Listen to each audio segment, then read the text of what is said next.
जवान देखने के बाद अगर तुम्हें अब भी ये लगता है कि जवान एक मास एंटरटेनिंग एक्शन मूवी है ट्विस्ट एंड टर्न से भरा पड़ा, तो फिर तुम अपने जिंदगी के सबसे बड़े गलती को लेके जी रहे हो। जवान के थ्रू एसआरके ने दो टाइप का मैसेज पब्लिक में डिलीवर किया है। पहला मैसेज एज ऑलवेज समाज के लिए, समाज के लोगों के लिए, बट दूसरा मैसेज एसआरके के खुद के फैमिली के लिए एंड स्पेशली उनके बेटे आर्यन खान की तरफ से। कुछ नहीं समझे राइट? देन टाइम में थोड़ा पीछे चलो, अक्टूबर 2021 में। हाँ एग्जैक्टली वही टाइम है जब आर्यन खान को ऑलरेडी ड्रग्स के केस में लपेट लिया गया था। उसके साथ साथ एसआरके के इमेज के ऊपर बहुत सारे सवाल उठाया गया था एंड कुछ एलिगेशंस भी लगाया गया था उनके ऊपर। बट तब एसआरके जानते थे कि वो अगर तब कीचड़ के ऊपर पत्थर फेंकेंगे तो कीचड़ उन्हें ही गंदा करेगा। देन उस इंसिडेंट के ठीक 8 से 9 महीने के बाद होता है जवान का अनाउंसमेंट। एंड जब आज जवान रिलीज हो चुका है तो यहाँ पर एसआरके ने उनके लिए क्या कहा है जिन्होंने पहले आर्यन खान के ऊपर एलिगेशंस लगाया था।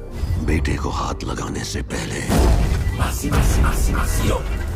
बाप से बात कर। ब्रो मैं बता रहा हूँ कि ये डायलॉग सिर्फ एक कोइंसिडेंट नहीं हो सकता। अक्टूबर 2021 के आर्यन खान वाले इंसिडेंट के बाद जब एसआरके के पास जवान आया होगा, आई एम डैम श्योर कि उन्होंने तभी फैसला कर लिया था कि इसी मूवी के थ्रू वो एक क्लियर स्टेटमेंट देने वाले हैं। एंड इसके बाद हमें एक फार्मर का स्टोरी कहा जाता है जहाँ पर एक किसान बैंक से लोन लेता है बट डेडलाइन क्रॉस हो जाने के बाद भी वो अपना लोन नहीं चुका पाता। तो फिर बैंक वाले आके उस किसान का ट्रैक्टर ले जाता है एंड सिर्फ इतना ही नहीं, उस किसान को अपने बच्ची के सामने नंगा करता है। एंड ब्रो मैंने अपने अरमानों पे काबू रखा था बट आंसू दिल से निकल रहा था। उसके बाद वो किसान सुसाइड करता है एंड ऐसे ही मूवी के अंदर कहा गया है पूरे 10,000 किसान सिर्फ और सिर्फ ऐसे ही बैंक के लोन की वजह से सुसाइड किया है। बट अगर वहीं पर किसी बिजनेसमैन ने बैंक से लोन उठाया एंड डेडलाइन क्रॉस हो जाने के बाद भी उन्होंने बैंक का लोन नहीं दिया तो फिर बैंक वाले कुछ नहीं कहेंगे, उनका बस चले तो लोन माफ भी कर दे। तो ये कहानी है 2020 के फार्मर प्रोटेस्ट के बारे में जहां पर 600 किसान ने सुसाइड अटेम्प्ट किया था। एंड 2020 का ये प्रोटेस्ट लगभग 1 साल के आसपास चला था। उसके बाद हमें सुनाया जाता है एक डॉक्टर का स्टोरी जहां पर एक गांव में बच्चों के बीच में महामारी चालू हो जाता है एंड जब उन सभी बच्चों को हॉस्पिटल में एडमिट किया जाता है तो वो सारे के सारे बच्चे मारा जाता है सिर्फ ऑक्सीजन की वजह से। बट वहीं पर डॉक्टर ने पूरी कोशिश की ऑक्सीजन लाने की एंड वो लाया भी बट वो थोड़ा लेट हो गया था। एंड यहाँ पर एक बात याद रखना, मूवी के अंदर ऑक्सीजन की कमी होने की वजह से उन बच्चों को ऑक्सीजन दिया जा रहा था इन मास्क के जरिए। उसके बाद अगले दिन जब सरकार को बच्चों के डेथ के बारे में पता चला तो फिर उन्होंने ये बताया कि बच्चे ऑक्सीजन की कमी की वजह से नहीं मारा गया था, एक्चुअली में वो डॉक्टर नशे में था इसीलिए सारे के सारे बच्चे वहीं पर मारा गया। तो अगर मैं अभी बोलूं कि ये जो कहानी है ये ऑलरेडी 2017 में किसी के साथ हो चुका है। 2017 के गोरखपुर मेडिकल हॉस्पिटल में ऐसी ही एक महामारी को देखा गया था एंड इसी महामारी के चलते और ऑक्सीजन की कमी के वजह से 60 बच्चों की मौत हो चुका था। एंड ये बात जब सरकार को पता चला तब सरकार ने भी ठीक ऐसा ही बोला कि डॉक्टर के लापरवाही के कारण 60 बच्चे मारा गया। उसके बाद उस डॉक्टर के साथ क्या हुआ मुझे नहीं लगता कि मुझे बताना पड़ेगा। तो बॉस जवान को एक मास एंटरटेनिंग एक्शन मूवी सिर्फ बेचने के लिए बनाया गया है, जबकि मूवी का